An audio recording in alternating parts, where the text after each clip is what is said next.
Time to show them we are more than meets the eye. I wanted to ask, moving from live action to animation, what were the processes like? Completely different from working with live sets and props to actually storyboards and seeing graphics work? It's not completely different. There are elements that are completely different. It's like the chaos of a live action set is the exact opposite in animation. Everything's calm, like deliberative, iterative, etc. And so I miss the chaos because there's sort of a narcotic about that. You know, it's like, come on, let's go. But the ability to continue to hone the relationships, the dialogue, all the stuff that you can do in animation, that's very different. And then there's no restriction on your imagination in animation. And that is really an awesome thing. You know, there's practical problems when you think about a practical movie. That's right. But in animation, you know, we're like, oh, can we make it look purple? Let's see what it feels like. Oh, maybe a little more red, you know. And so you can create an environment that is very unique. No, it so is, because you guys had a really cool retro feel to this movie as well. So when it came to like the tones and the colors, did you have a lot of decision making in the process with Josh to say, look, you know what, I want to stick to what it was like? Well, we did two things. One is we sort of went from a story point of view and said, like, if these guys are going to fight over this planet, it's got to be kind of a nice place. Otherwise, what's the point of the fight, in a way? But even more for many of us, I'm tired of the sci-fi convention that the alien planet is a post-apocalyptic environment. It's just boring, you know. I mean, it can work, and there are a lot of movies we've seen that we like it, but this was our opportunity to do something completely different, and so we pushed the boundaries, and sometimes we went too far, and we're like, all right, that's a little much. You know, some of the landscapes in particular are inspired by John Ford movies, Looney Tunes. Yes. You know, so there are quite a few influences. No, definitely, I saw that. The other thing as well was the tone. You have somebody like Keegan playing Bumblebee, and the dropping the humor into this. But you guys did it really well with kind of letting some of the emotional parts kind of ride out. Usually what tends to happen is something funny will happen straight away. Yeah. What was the decision making on that? Well, and that's going back to what's fun in animation is you can calibrate things in a different, you know, a little bit more precise, because sometimes we didn't get it quite right, you know, and then you're changing it. What was really important to us was setting up these guys as best friends meant a fun story, right? That's right. And Keegan is he is chaos, humor chaos introduced. And so that allowed it. But as you'll notice, of course, as we go through the movie, as it gets more serious, and we start to drop the comedy a bit. That's right. You know, but tone is always the hardest thing to find, I think, in any movie. And this one was tricky because you also had to figure out what was the tone of a 20-something Orion Pax and D16, and who are not yet mature enough, in a sense, or battle-scarred enough to be Optimus and Megatron. That's right, that's right. You've been with the Transformers franchise from the beginning, and I want to thank you for that, because you brought them to the live screen. Now going into the animation world, what do you want fans to kind of take from this when they see this? Well, I think there's a few things, and not to sound too important, because we made this movie to be fun, you know, and to have that experience. But I really want people to reflect on those friends that fell apart, you know, or family that falls apart, right? I think probably all of us have one or more in our experience, and make you sort of sad about it. That's right. In a nostalgic way as opposed to in a hurtful way. And to me, there's a couple of people that fell out of my life along the way, and it makes me think about them. I think it also, and this is not overt since you've seen the movie, but this is authoritarianism against democracy. I mean, that's right. You know, so I think there's some, you know, pay attention. Yeah. It's really good. You Really know? good. You want that angry guy like Trump? Well, you know, he's not so far from Megatron. So you definitely got that tone really good. You have an amazing cast in this movie. Now, this has been in the making for a long time, I heard.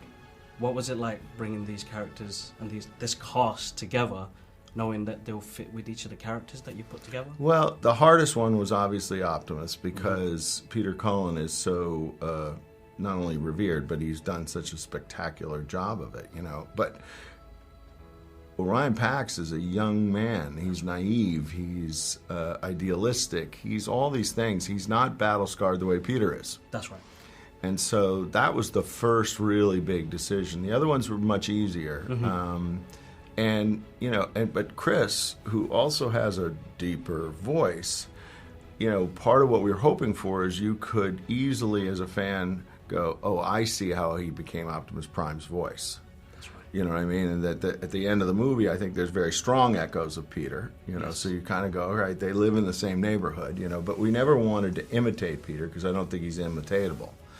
No. You know, I particularly fought for a large cast because I felt with animation, the scale at which we were going to try to tell this movie, it needed that kind of profile from its actors. Definitely. You guys, you bring this bond with each of the characters that you built on this movie. Now, Cybertron, coming to the idea of Iacon and the tectonic shifts in it was amazing to see. What was really that like cool, when wasn't it? ILM, and you worked with this groundbreaking CGI company, and it's like, what was that like when you actually saw that first footage test?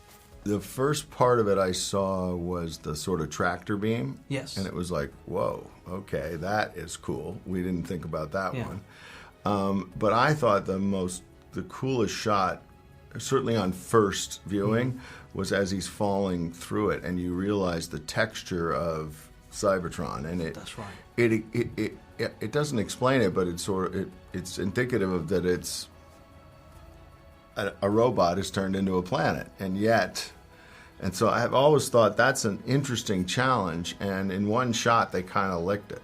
No, they definitely did. You guys introduced some new lore to this as well, because it's never been done like the origin story in the animation or kind of in the movies, but like you've started something fresh and new here.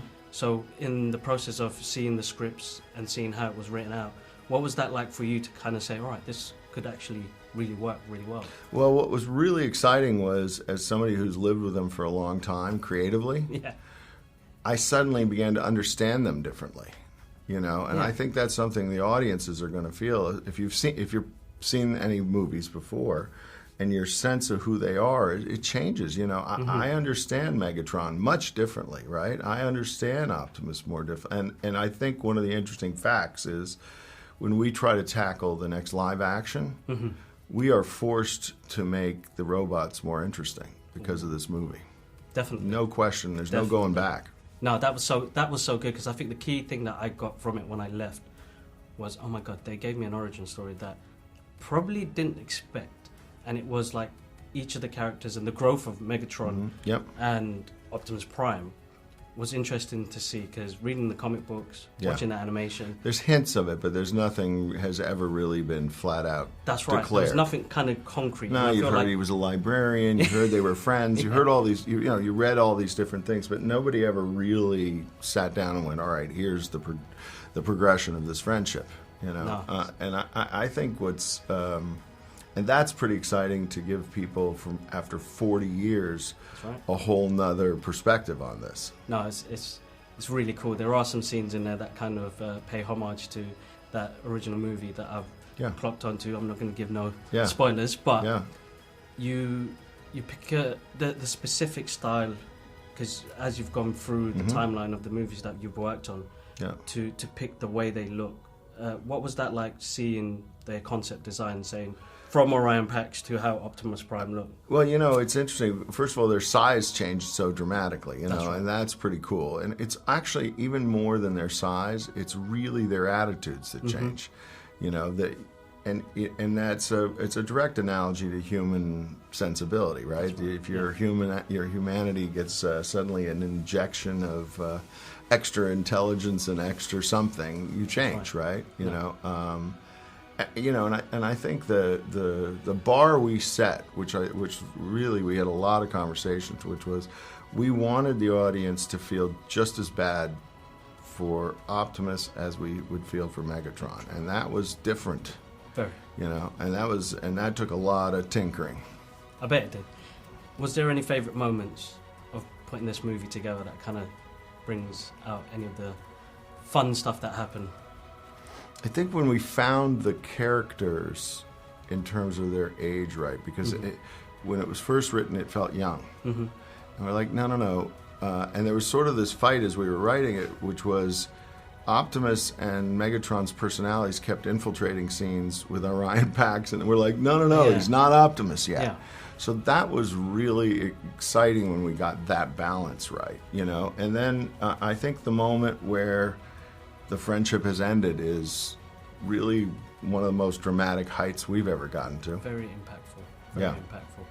I want to say thank you so much for bringing this to the screen. I think pleasure. From seeing it as a kid back in 1986 all the way through to seeing its different versions of it to coming back to animation, for me has been absolute delight. When I saw it last week, it was like insanely good. So thank you so much. That's so great. For that. I love that. No, that's awesome. I love that. So, you know, we're you know, you really learn over time when you work on something like this the importance it holds for people, and it's really gratifying when somebody like yourself goes, you know, that's because I remember the first movie when the fans were like, Michael Bay is ruining my childhood, and that was before they saw the movie. But nonetheless, we were all like, oh wow, what did we do? You know, you did something good, definitely something good. I think because I see it as interpreting something that's coming from animation or a book and making it live action is a really hard job. Yeah. So getting to see something like that movie will be stuck in my head until, you know, I show it to my kids. Yeah. And I'm going to be taking my nephew to watch this movie, and I feel like this will be a new introduction for him into the Transformers world, which will be absolutely amazing to see his face when he sees it on the big screen, because he plays with the toys. So, no, great. I think it's also going to, if you think about this, is he's growing up with a different version of Optimus and Megatron than you did. Yes, definitely. And that's kind of cool. So cool that it's gone over 40 years on for my next generation to take it on as well. So no, thank you for that. Absolutely awesome. Fantastic. Thanks, guys. Glad you feel that way. No, absolutely awesome. Pleasure. All the best today. Have fun. Thank you.